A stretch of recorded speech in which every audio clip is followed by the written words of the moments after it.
Okay, go.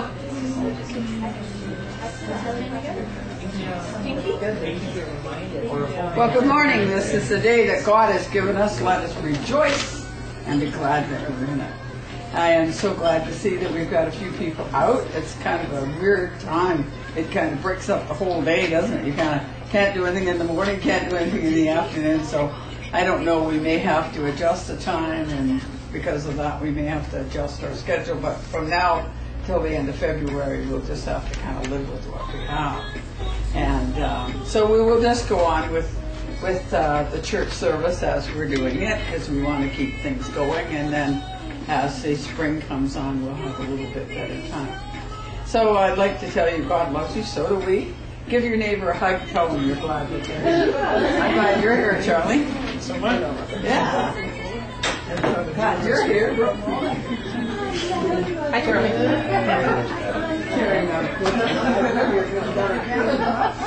Try to.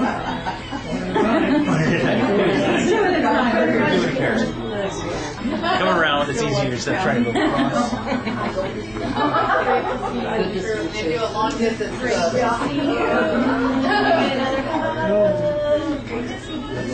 Just send water. Who that was saying?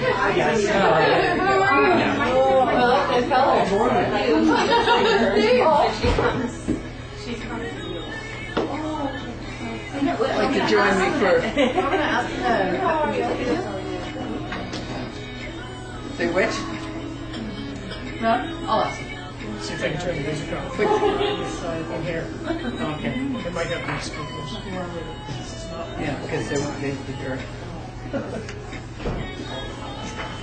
So, we might have a little competition with the music that's there.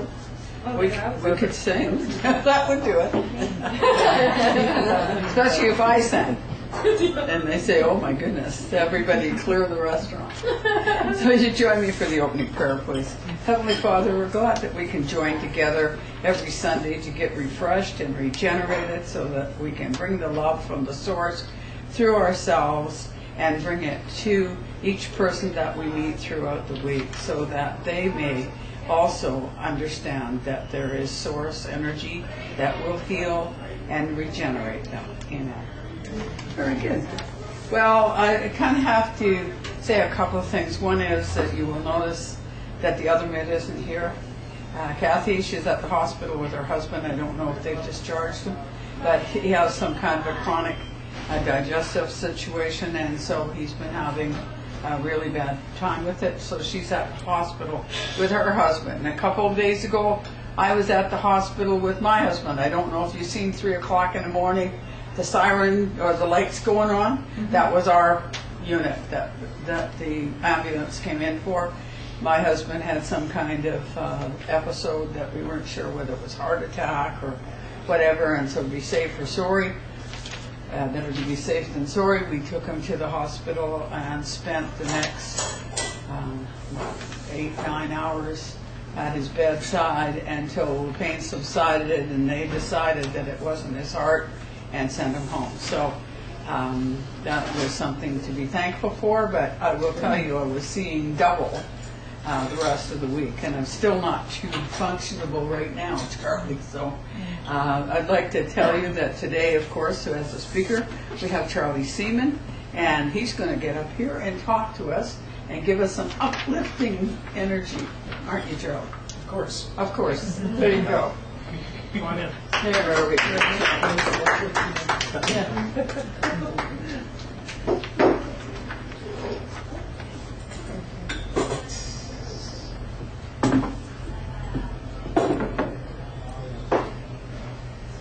Thank you. No problem. Don't worry. Well, good afternoon, ladies and gentlemen. Uplifting, I don't know about. I'm going to make you actually think today about life and about how things are the way they are in the world that we actually live in. One of the things about spiritualism is we have ideals to live towards, and we have these thoughts that we want to put into action, and about how life, as we'd like to see it. But we have to come back to real life real people, real thoughts, real action. And a fifth principle of spiritualism, according to the SNU, Spiritualist National Union of England, is personal responsibility for every thought, word, and action. And these principles were given through the mediumship of Emma Hardin, written in 1877, and were adopted in 1901 as the basic tenets of the SNU. And they have remained word for word ever since, open to our own personal interpretation of what they mean. And this is the great part of being a spiritualist, is that we don't have a book that we have to believe in. We have to believe in ourselves, we have to believe in our thoughts and our actions. So recently I was drawn to a newspaper article about a man that you'll probably recognize who passed away, whose name was Mikhail Kalishnikov, who passed away at the age of 95 in Russia. And he, of course, is Mr. Kalishnikov, the creator of the AK-47 rifle. And today in the world, they estimate there are 100 million AK-47s, the most popular weapon ever devised by man. So Bonnie and Martine, the most popular weapon ever designed by man. We're over here, okay. All right, so a little bit of a history of Mikhail, and I don't want this to be thought about as a debate about guns. I don't want it to be thought about as political either. I want it to be thought about as the creation of a man, what he did in the world, why he did it, and where he came to by the end of his life. Now, he was born in Russia in 1919. He was the 17th of 19 children, 13 of which did not live beyond infancy. 6 survived into adulthood. Tough life for the Russians. His father and mother were farmers. They did well. They were deported for doing well to the suburbs of Siberia. And in 1939, when Mikhail was 19 years old, he signed up for the army because they were being attacked by the Nazi Empire. He was a loyal Russian subject who, through no fault of his own, found himself as a tank commander, where he was seriously wounded in 1942 and spent a year recovering in the hospital. But while he was recovering in the hospital, he took his design talents, which were huge. He had no education. He got to grade 6. But he knew how things worked. He could build machines.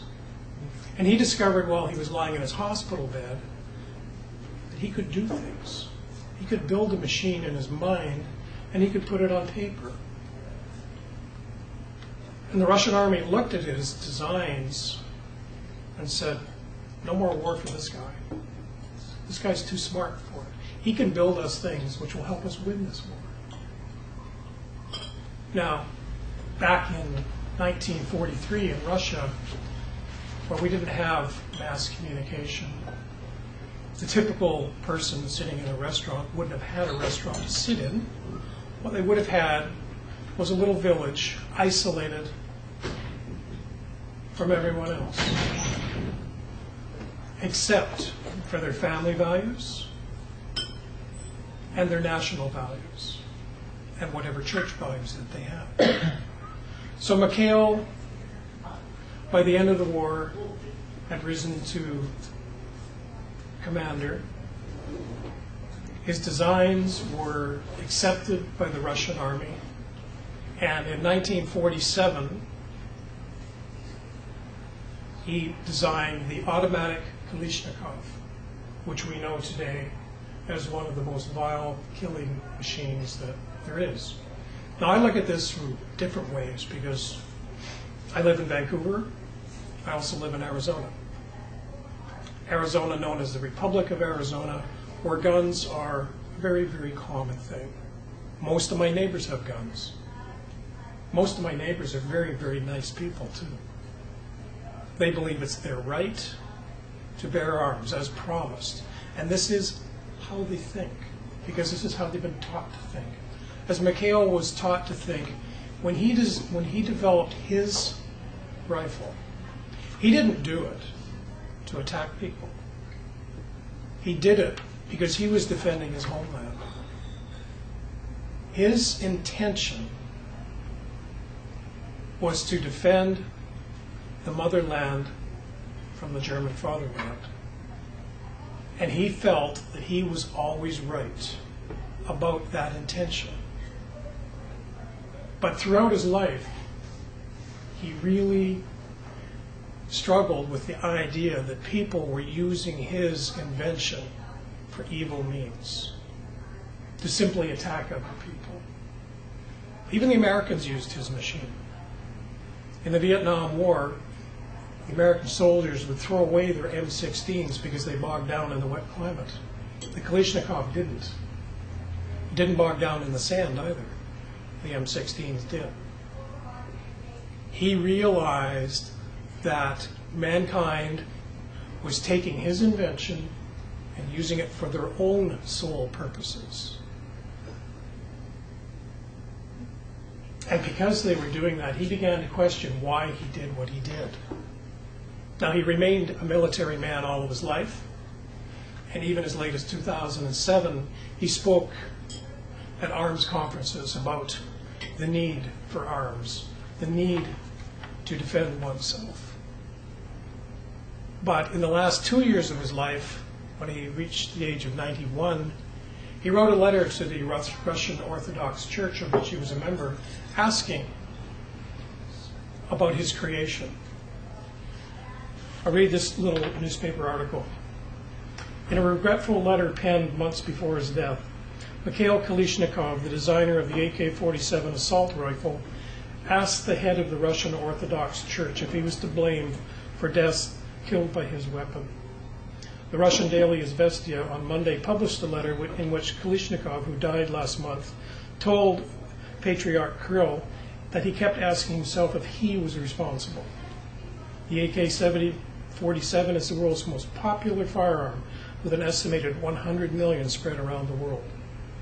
The pain in my soul is unbearable. I keep asking myself the same unsolvable question.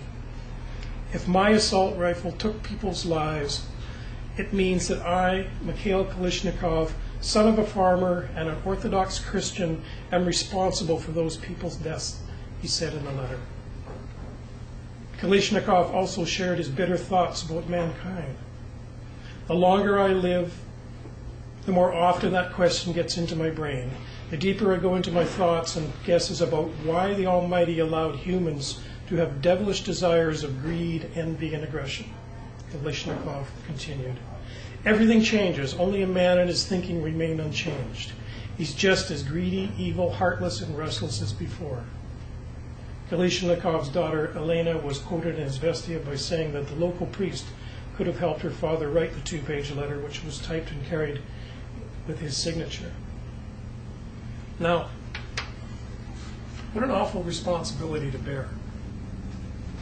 He created something that killed people, as much as Oppenheimer's little toy killed all those Japanese people with the atomic bomb. How do we as a human race look at progress, accountability, and personal responsibility when we take other people's ideas and use them simply for our own benefit, whatever that benefit might be? The AK-47, for example, is on the national flag of Mozambique. They believe in it. My neighbors in Arizona that are good people believe in their guns. I have a fellow who does repairs on my pool. He's 77 years old. He tells me that he honestly believes that twice in his life, his gun saved him from an intruder. Now, We can sit and moralize about other people's conditions and other people's ways of being. We're fortunate in this country that we don't have to bear arms. We're so fortunate to have American neighbors, because I don't think anyone in their right mind would ever attack Canada, because they know what would be coming back if it did. The Americans, of course, would be here in a flash to help their neighbor. But who was going to help the Russians? 55 million Soviets died in World War II. 55 million, think about that number. It's an absolutely incredible amount of people died because man was evil, greedy, restless, decided, I'm going to attack your country with my great armies, and we're going to smash you, and we're going to kill every last one of you. Humanity. We as individuals have to try to rise above that. As I say, we as Canadians are fortunate because we have the American neighbor, the greatest military strength in the world. But where's our personal responsibility to move ourselves forward? Kalishnikov prayed to the God of his own understanding for God's understanding of what he had done. Have I really done this? What happened to Oppenheimer in his final days when he thought about his creation and he thought about all of those people that were wiped out because of it, because man decided to use it? The alternative was that Oppenheimer never left Germany. If Einstein had never left Germany, they would have wound up working for the Third Reich and become part of that same evil that may well have had a better chance to take over the world. Our progress for humanity has to be measured in centuries, not in lifetimes. We have to change the world that's around us and us personally. It's all we can do. And when we see something that we don't like, we don't subscribe to it. Now, I'm quite sure that during last night's hockey game, for example, on a lighter note, of course, when John Tortorella saw that the Calgary Army was poised to strike his little Canucks, he responded with force. Equal and opposite. We have to defend our team. It's a human reaction. No different than the Russians saying, you Germans, you're not coming in here. You can't take over our country. You can't take over our ideals. We have to change how we think about how that game was played. Of course, they don't want that to happen, but it is part of the game of life. As much as in Arizona, if a man feels the need to defend himself, he can legally do so, sometimes with very dire consequences. What if my friend Chester had to shoot someone who was breaking into his house? Is that justified? It may be legally, it may be morally in his eyes, but is it right? He will have to answer to his own God for that. And that's what I'm encouraging us to think about with personal responsibility of, I'll get even with him or I'll get even with her.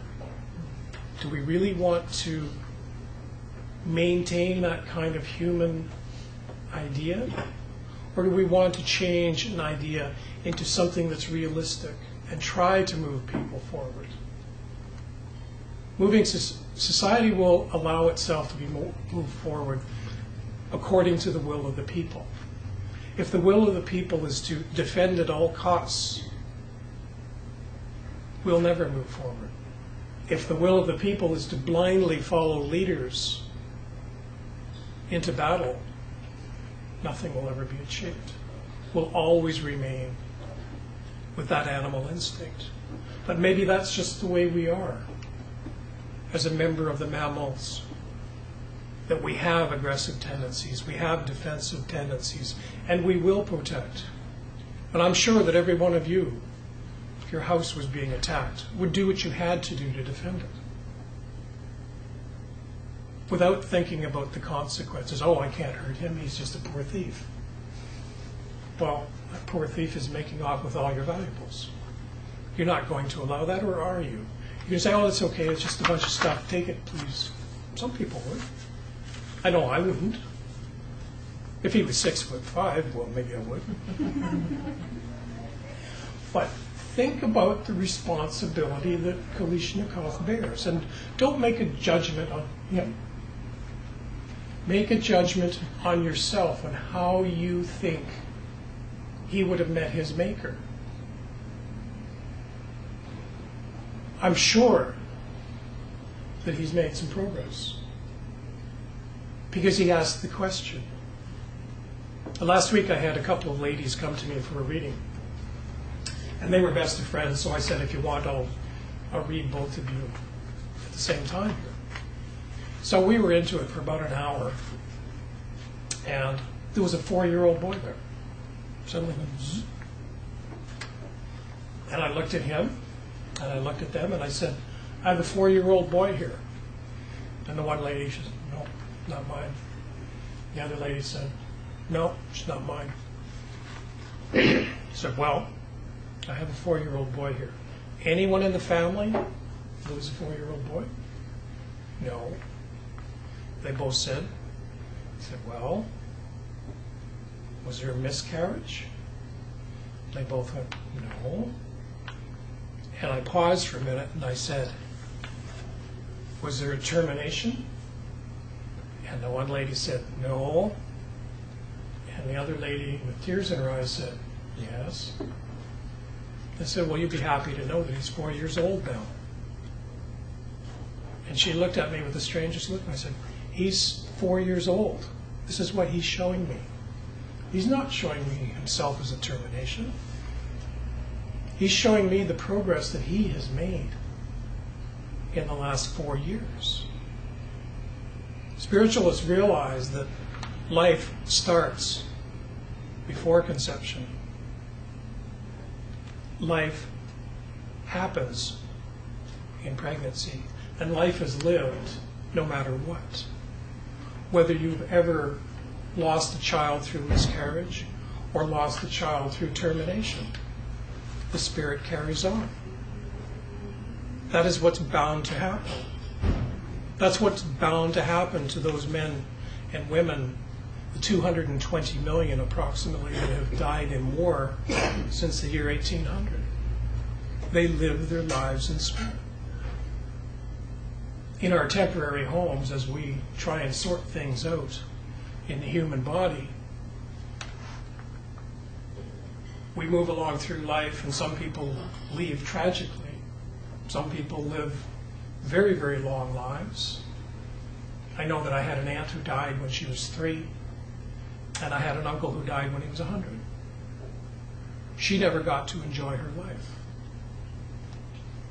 I can remember standing in a cemetery in Ottawa, looking at the grave of my great-grandmother, and right beside the family plot, there's a stone for 2 men by the last name of Mason, who were brothers who were killed in the same battle in 1917. And I remember standing there thinking about the lives that they didn't get to live, the wives that they never met, the children they never had. But we're comforted as spiritualists by the idea that the spirit carries on, that it survives, that the personal responsibility that we have to ourselves and the world around us continues no matter what we do. And it's up to us to decide whether or not we want to progress and become enlightened. And in my own opinion, the more enlightened we become in the world that we live in today, the more enlightened we will become when we're in spirit. Think of the prisoner on the death row, someone who truly deserves not to be on this planet. I don't personally believe in capital punishment, but it happens in various countries. But what if a man was to say, I'm really sorry for what I did. It was his last thought after living a life of evil and corrupt. You might think, well, he got what he deserves. But he might be thinking he's made the first step forward by admitting to himself. So I ask all of you, when you think about your own personal responsibility and you look at somebody else's life, don't draw judgment on them. Ask to think about where they were in their life and what they were doing and what it meant to them to be able to change. To say, I don't want to be like that anymore. As much as Kalishnikov, throughout his working life, always a military man, decided at the end of his life, was it really worth it? What I did? How many people am I responsible for? You know, maybe when you're 91 years old, it's a little bit late for regret, but there's still always time for progress if we ask for it. And we're fortunate here, we're not 91 years old yet. So we have lots of time in life to think about what we want to be and how we want to be when we start the next part of the journey in the next life.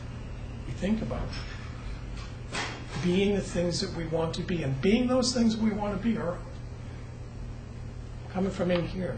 And they're not things that everybody else tells us that we should be. They are what we truly believe we are. Stand up for yourselves. Be proud of whatever it is that makes you part of the human race. And don't worry so much about how other people might perceive you. And don't worry about leaving a lousy mark, because you don't know the reasons and the lessons you were brought here to learn. So I'll leave those words with you. Thank you for listening.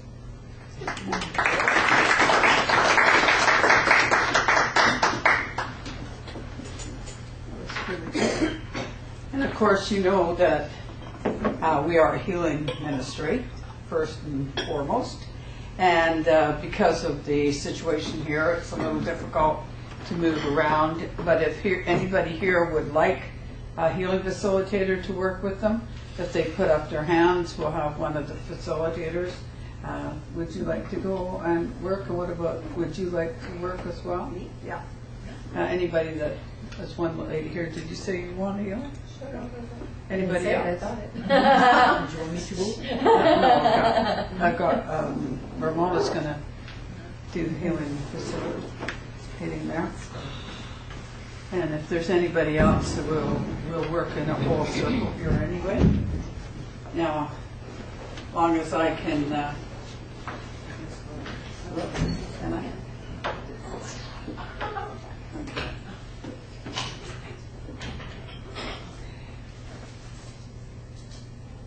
Okay, come on. Slide to unlock, it says. There we go.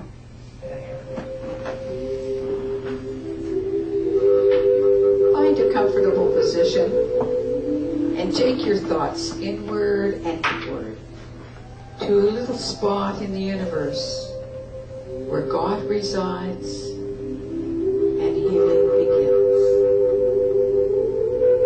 Allow the energy to move through the tips of your toes, moving upwards, swirling round and round the body.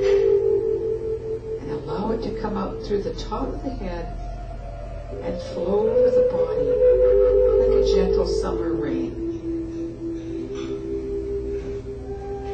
As you breathe in again, feel the energy bringing alive all the cells in the body that work together with all of the organs.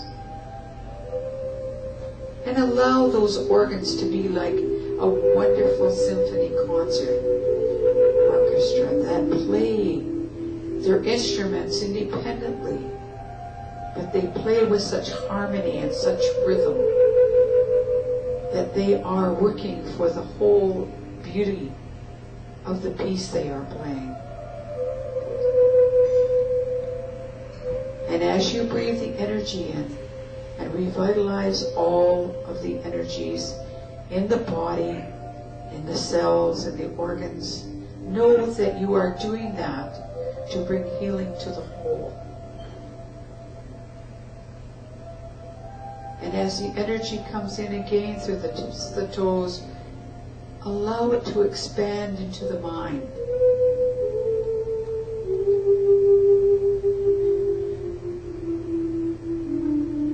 Let the mind open and be receptive. Let the mind be positive and be healthy, so that it may touch the dreams, the ideas that God has to make you all that you can be. Allow those dreams, those thoughts, those energies to come through the mind to healthy growth, so that they will grow and produce the dream that God has for you.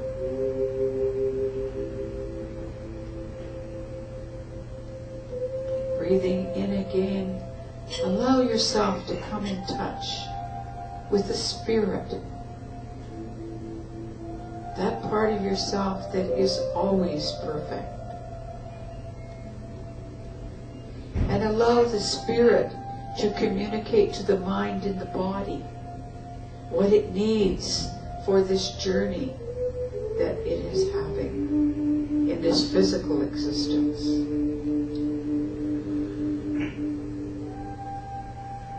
And as you have healed your own self, body, mind, and spirit, be like a pebble in a great pond of energy, and allow your energy to move forward and ripple outward, and let it touch each member in the room. And joining together, allowing the energy to draw through everyone to facilitate the healing.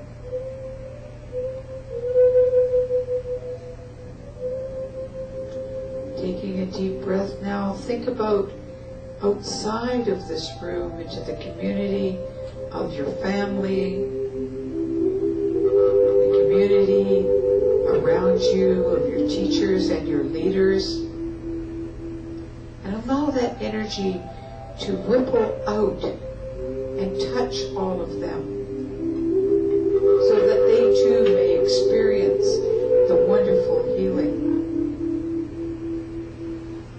the wonderful peace.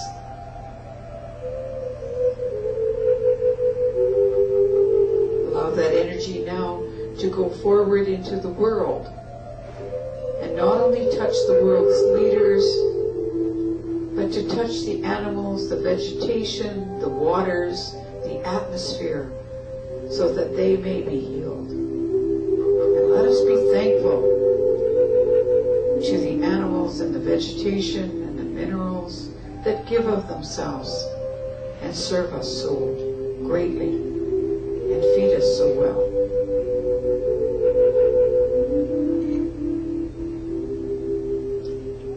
Allow us now to reach out into the universe, into other parts of the universe that we are not familiar with. For many mansions in God's world that we are not aware of every room in every mansion. But we send love and we send caring, for God promises us that love and healing is never ending. And all we need to do is ask, and the energy will follow the intention of the thought, and the healing will begin.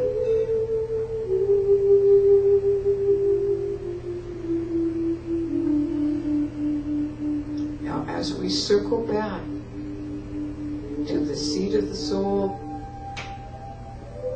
take a few moments just to sit quietly before you come back to your everyday, workaday world. to enjoy the tranquility and the peace of the healing area of your garden, the inner garden of healing.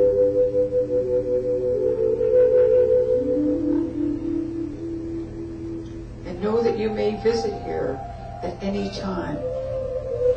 And God has promised the love and the healing is never ending.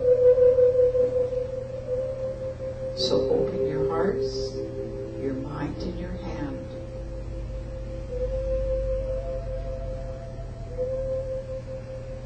God bless you, and He sends His angels to keep after you.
I'd like to thank both the healing facilitators on this side and the ones from the other side that come through to help us with the healing, because we do not do this ourselves. It comes through us and not of us, and it does allow the people to help heal their own self, and that is so wonderful. So thank the healing facilitators.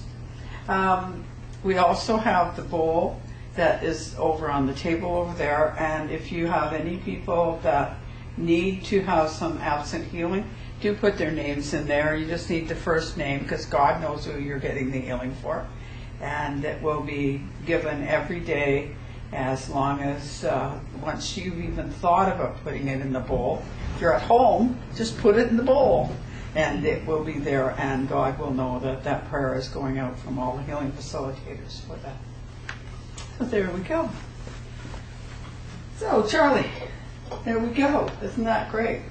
It was good to have Charlie to come out. It's an odd time for Charlie because he's got family, he's got a lot of things to do, so I do thank you for helping us out. And we are at the Care and Share. So if anybody here would like to Care and Share, they're welcome. If not, I will just talk a little bit about what the joy in my week has been. Nobody's here. Hi, Audrey. How you doing, darling? Good. That's one of the good Care and Share. This is one of my best friends over there, and one of my almost birthday mates. We have birthdays within, three of us have birthdays within 12 days of one another, and so we just kind of celebrate together. So Audrey's one of my birthday mates. So don't see us enough, do we, Aud? We don't get together enough.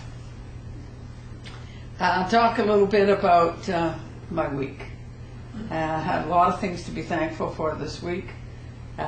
Even though I woke up at 2 o'clock in the morning and seen my husband wandering into the washroom, and I always have to stand up and watch, kind of see that he's gone in the washroom and that he's going to go back to bed, because otherwise he gets dressed and thinks it's time to go someplace. Sometimes he thinks it's time to go to work, whatever the case may be. But at any rate, whatever's going on is mine. So I kind of caught one eye on it, and I thought, he's been in the bathroom just a little bit too long. So I went and I said, it's only 2 o'clock in the morning, man. It's time to go back to bed. And he said, oh, well, yeah, okay. And I said, I got pain in my chest. And anybody who's raised kids, sometimes when the kids are in trouble, they have something go wrong, and the same thing happens with husbands. So I thought, well, okay. So I said, well, you rest for a few minutes. If it gets worse, get up. So we did race him to the hospital thinking maybe it might be a heart attack, although the other symptoms weren't there. There was no clamminess and no any of the other symptoms, but you just don't want to be not sure. And so when we got him back home and we kind of missed a whole night of sleep, I was so thankful that I was able to kind of take the rest of the day, that I have that luxury that a lot of people don't have. They'd have to get up and go to work or do whatever, but I could take the rest of the day and just rest and kind of recuperate. And I thank God for a lot of things in my life that, you know, no matter how tough it gets, no matter how, okay, I'm out of the line now myself, no matter how tough it gets and how much we, you know, go through trials, we always know that in the end there's all that healing that comes from God is never ending, as it says in the tape. And we know that love is never ending, so the love continues to go on. And so if we just can get past that. I have to be absolutely honest with you. This afternoon, probably about 12:30, I went into a meltdown and said, I don't think I can make it to Kim. I don't think I can get to church and do it. Maybe I should phone Kathy and tell her to chair for Charlie. And I no sooner get that thought out of my mind and the phone call comes that Kathy's at the hospital with her husband. And it just really so funny because once I kind of had my meltdown, it's like when you're really angry and you just have a really good cry and it's over and you feel good. I just seemed to perk right up and felt fine. So maybe that was a God's blessing, something that God sent to me too. So another thing to be thankful for, that we have such quick recovery sometimes from some real heavy tears and some real sobbing and getting through that tough time. And then we seem to be washed with those tears, and the love is never ending. It just comes in there and it kind of fills us back up, and we can go for another length of time until the next crisis. And anybody who's raised kids, of course, know there's always a crisis or always something going on. And I think that goes with just having responsibility or love for people. So I thank you for listening to that, and thank you for all the support and love that you guys send out to me, because I know that at this time that you are sending a lot of support over the time that we're going through this with Ozzy. Just to kind of clarify a little bit, we probably are looking at the next time the evaluation comes up, which is in the next month or so, that we will be looking at more extensive care than what he's got, because we're at the point at home where we can't do the hours. You can't be up through the night and not going to work and not doing things through the day and up all night and worrying about when you're grocery shopping to put something in and he's gone. So we may have to get a little bit more help than what we have right now taking care of him. So I'd ask you to pray for that, that we're guided to do the right thing for him. Okay, thank you.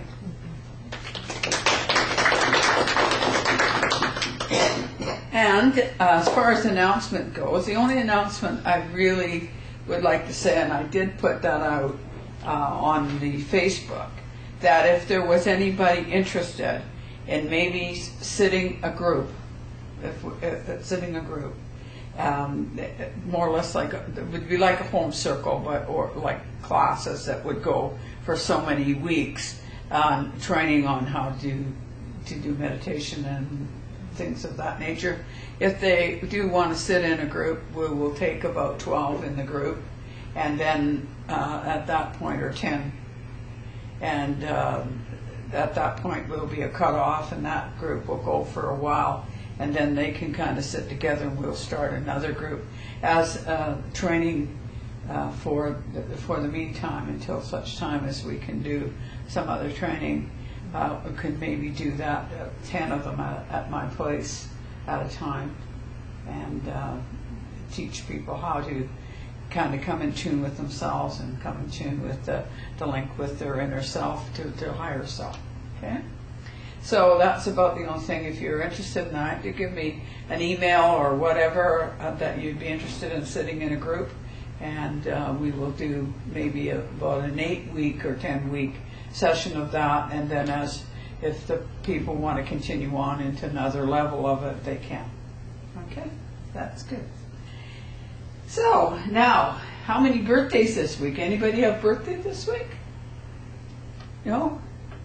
Well, Doris had hers last week, and we sang for her, and I think she's out partying, and she's got kind of parties like I had. It's going for the whole week.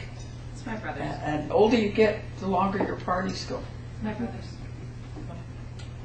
So we can sing to somebody online if we want, and everybody else here. And anniversary, happy birthday. A happy anniversary. So happy birthday, we love you. Happy birthday, and may all your dreams come true. When you blow out the candles, one last day's aglow. It's a love light in your eyes wherever you go. So happy birthday. Happy anniversary. There we go. And now, Charlotte, are you ready to work? All right. Well, are you not? I think you can do a little bit of mediumship here, maybe. Maybe. Maybe. It's always an experiment, and we never know. Well, you never know. Stand up and see if they come in. That's the only thing we can do. They'll come. They'll come. They build it and they come. That's what they say. And if I get in the way, They'll push you. they'll push me. Well, okay. It is always an experiment, though. We never know in advance who it is, and we never know if it's going to work. But we give what we have, and we always hope for the best. And we trust that Spirit's always here. And if things do go sideways, it's usually the medium. I have no qualms about admitting my shortcomings when it comes to that.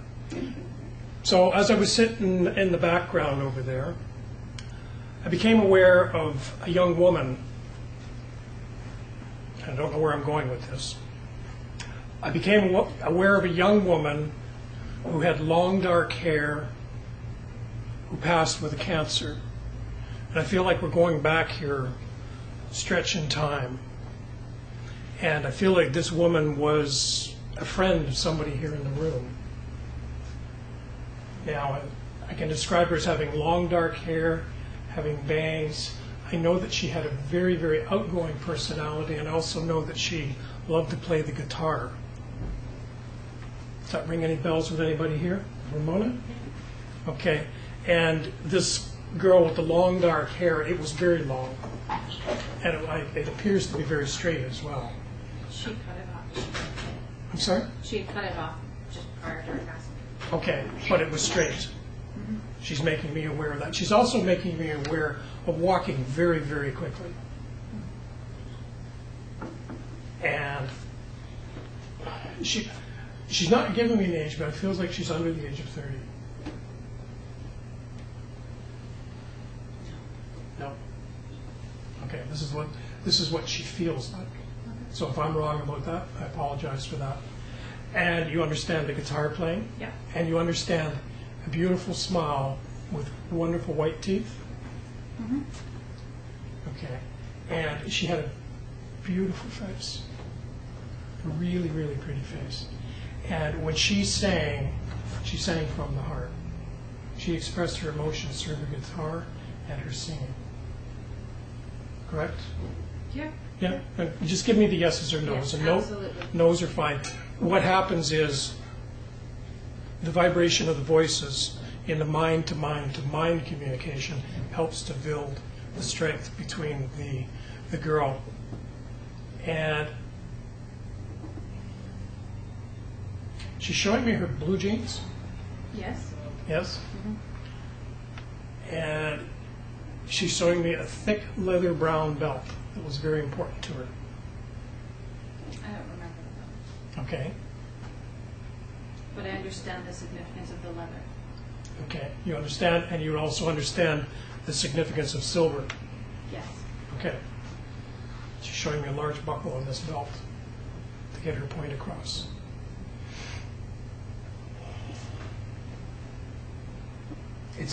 It's interesting because she's showing me all these things. She's not telling me anything about herself. I feel like she was a very private person as much as she was an emotional person who could express herself.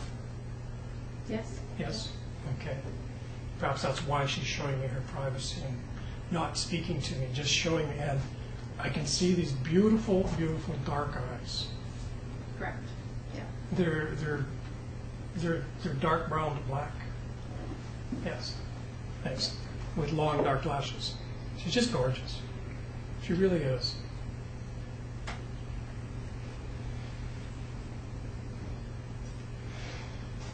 And I'm asking her why she's come to see you, and she's telling me that she wants to put a song back in your heart. That I know some of the illnesses and some of the tribulations you've gone through in the last 6 months have been kind of hard on you, but she's saying express your own emotion. Okay. Expressing that emotion, she says, will help you get through to the next step. Do you understand what she's talking about? Yep. Okay. I'll leave that one with you. Thank then. you. Good. Okay. Audrey? Yes. Yes. I had a gentleman earlier telling me that you've been a bit too serious. I've been what? A bit too serious of late? You'll have to move down, Charlie, because she won't be able to hear you. Okay. See you there. Okay. Gentleman here feels like father. Don't know much about him yet, but he's saying that he's been around you of late. And he's saying you have been a little too serious for your own good in the last bit.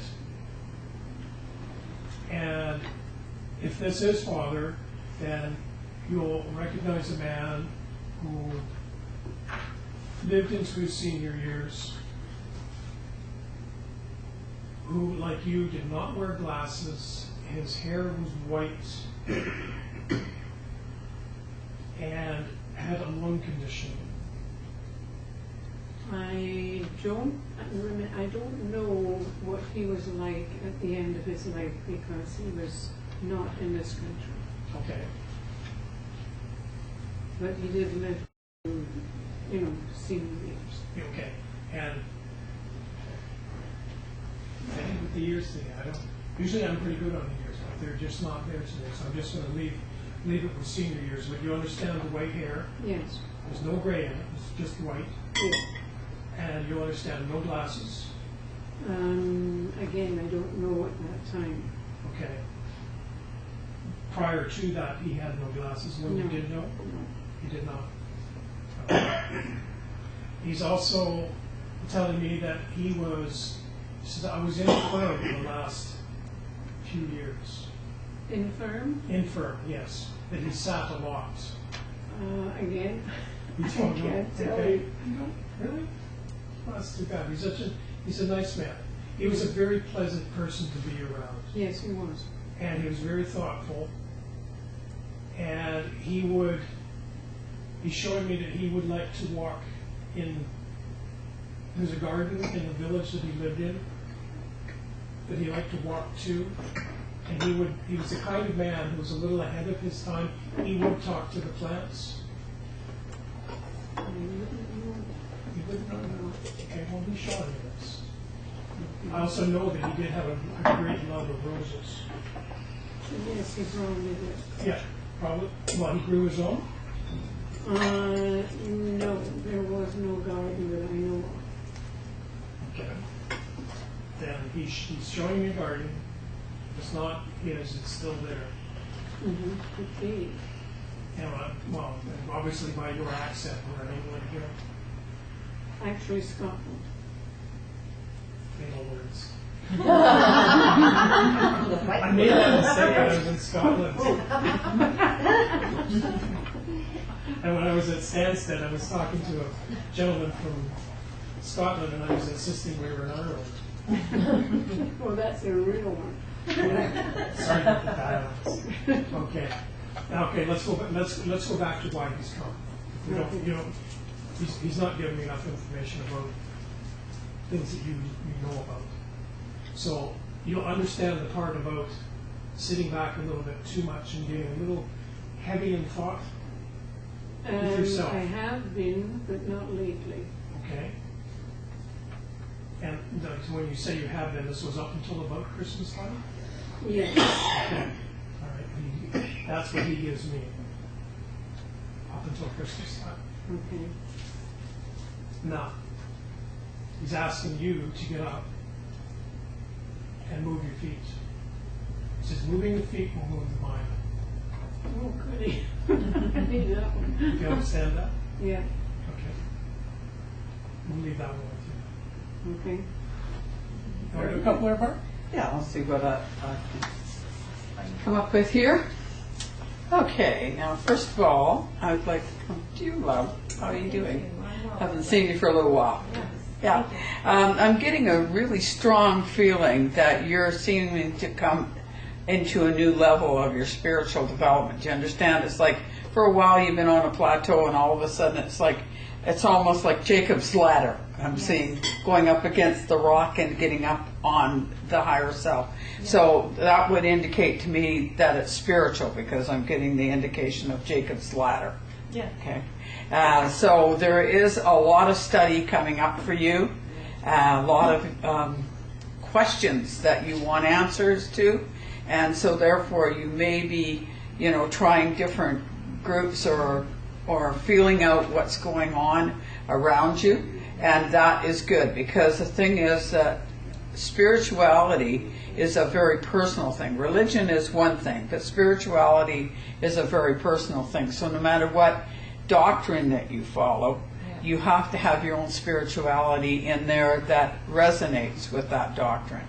Do you understand? Yes. And even though they say spiritualism has no doctrine, we do have principles, and principles basically are doctrine. Yes. So there are some things that are common to spiritualism, as Charlie was talking about.